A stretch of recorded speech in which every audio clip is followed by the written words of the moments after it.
Fantastic. Hopefully you can hear me and you can see my screen here. Yeah, I'm a little bit older than everyone else, and so I'm going to talk a little bit about my journey, pre-grad scheme, because we didn't have one back then. And I've kind of called this "I don't know what I want to be when I grow up," because much like Claire was just saying, things have happened. Not that I planned it to work out this way, but I'll tell you about my journey and how I've ended up where I have, and hopefully that will resonate with some of you. So I guess just potted history of my journey so far. I guess I knew I liked maps at school, kind of did geography, A level along with other things, and used to spend hours looking at road atlases and ordnance survey maps. And so I kind of knew I wanted to do something career-wise that involved maps, but I didn't quite know what that might be. And it was only kind of when I went to university to study geography and topographic science at Swansea that I was first introduced to GIS, and I found it really exciting because I kind of the idea of maps and computers working together was something I'd not come across before, and I thought this is definitely something that I'd like to get more involved in.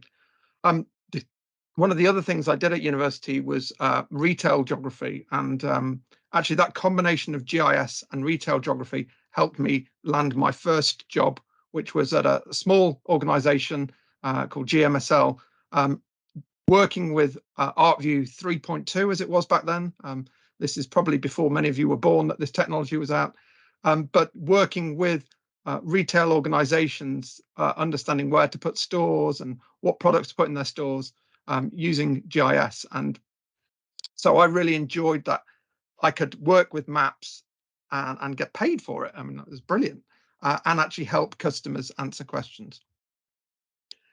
The real break for me, I guess, was a couple of years later that small company actually got acquired by Esri UK, and so I kind of came into the fold as part of Esri UK, and then became surrounded by a much larger organisation, all interested in this mapping and GIS stuff. So I really felt like I was at home, surrounded by all these other map geeks. So the role that I had for those first few years was as a pre-sales consultant, and we've mentioned a little bit already what pre-sales is, so I won't dwell too much on it, but essentially demonstrating software to potential customers or working with existing customers to help them get the most out of the software. And that could be anything from somebody that's never used mapping before and kind of gets blown away when you put a dot on a map, to people who are really pushing the technology to the limits and want to know the latest and greatest. And what I really love about the pre-sales role is getting to meet customers from all sorts of different industries and helping them realize their dreams. So just a little bit then about my journey over the years since then.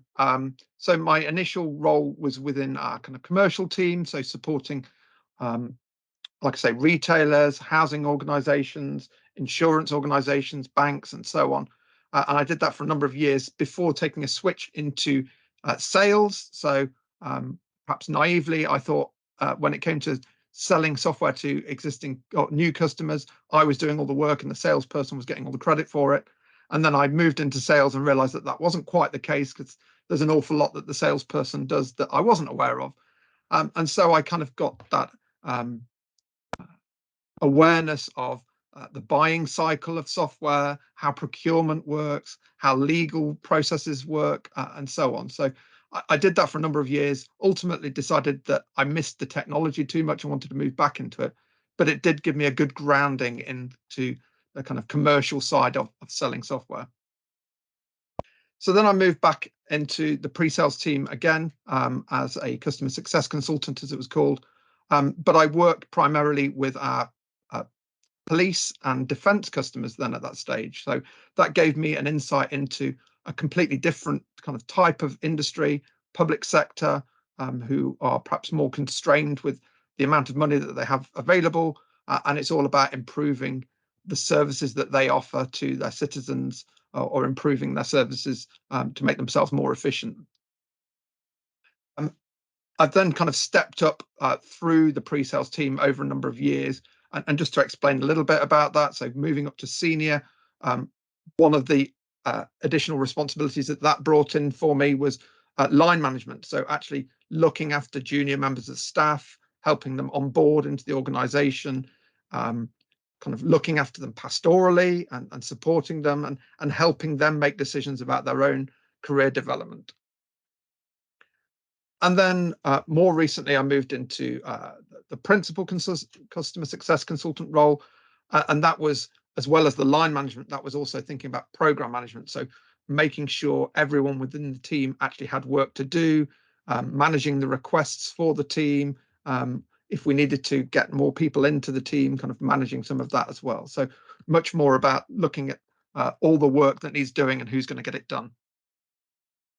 And ultimately, that's then led me to move into a new role earlier this year as the head of pre-sales and product communications, where I have oversight of both of those teams and also oversight over the graduate program.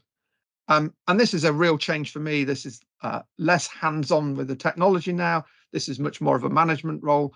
And so I'm learning some new skills myself after all these years around how do I manage a team of people, looking at where we want that team to go over the next few years, thinking about how we budget for that team and how we resource it and how do we make sure that that there's enough people to deliver the work that we want to do over the next few years.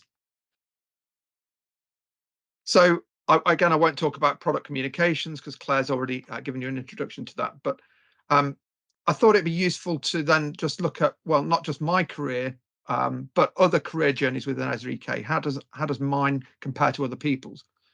Um, and so you can see me across the top there and the kind of journey that I've been on, the years that I've spent in different departments. Below that is my boss, Sarah, and the kind of journey that she's been on.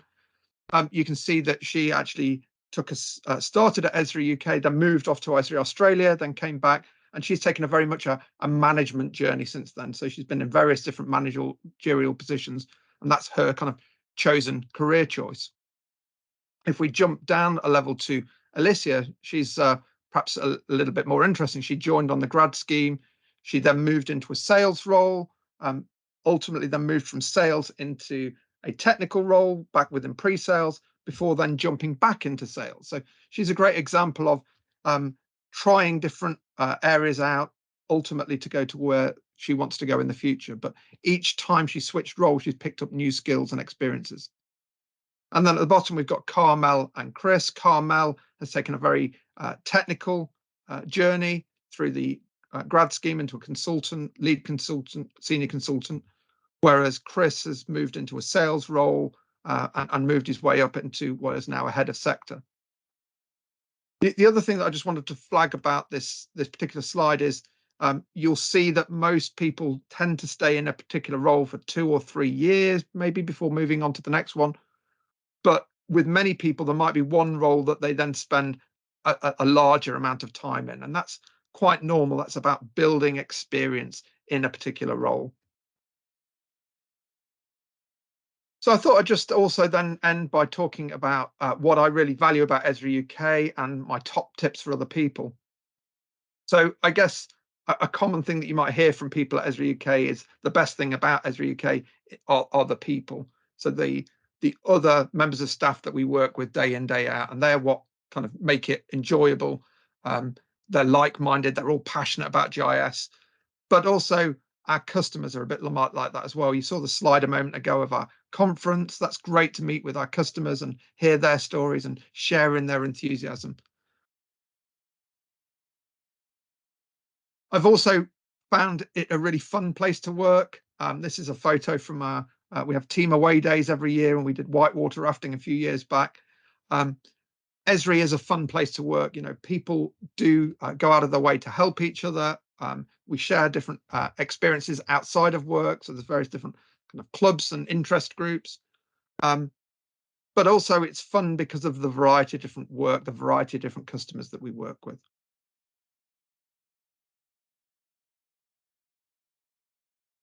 One of the things that I've really appreciated about Esri over the years is the way that they've supported me and encouraged me with my own development. So one of the things that everybody in the organization does is have a personal development plan each year that kind of you will work with your line manager to work out what you want to achieve, what your objectives that year, and they will challenge you to stretch yourself and push yourself as to where you could potentially go. And that might mean encouraging you to step out of your comfort zone, which for me has been uh, really good. The other thing on that is that when I've had some more difficult times over the years, then Esri have been very supportive of me in that as well. One of the great things about my role as the amount of travel that I've been able to do over the years, both within the UK and internationally, it is fair to say that this has reduced since COVID, but um, still there are opportunities to go and visit various different conferences or other distributors and our customers across the UK.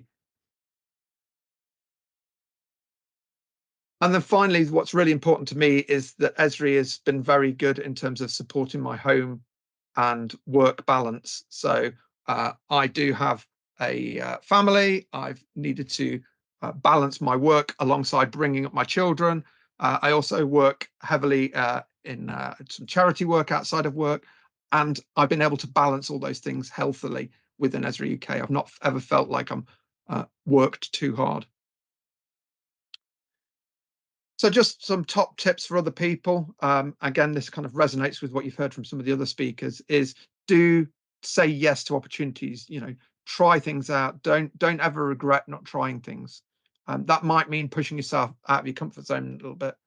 Um, Back at school and university, I was hopeless at public speaking, and yet I've ultimately made a career out of it. So try things that you don't think you might be good at, and you never know.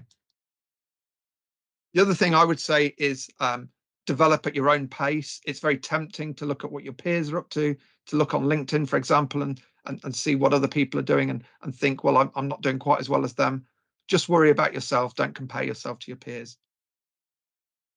And as Claire was saying a moment ago, don't worry too much about your path as well. You may take various different choices that might lead you in different directions, but that might be a great thing, and you don't know. So um, take those opportunities, and who knows where you might go.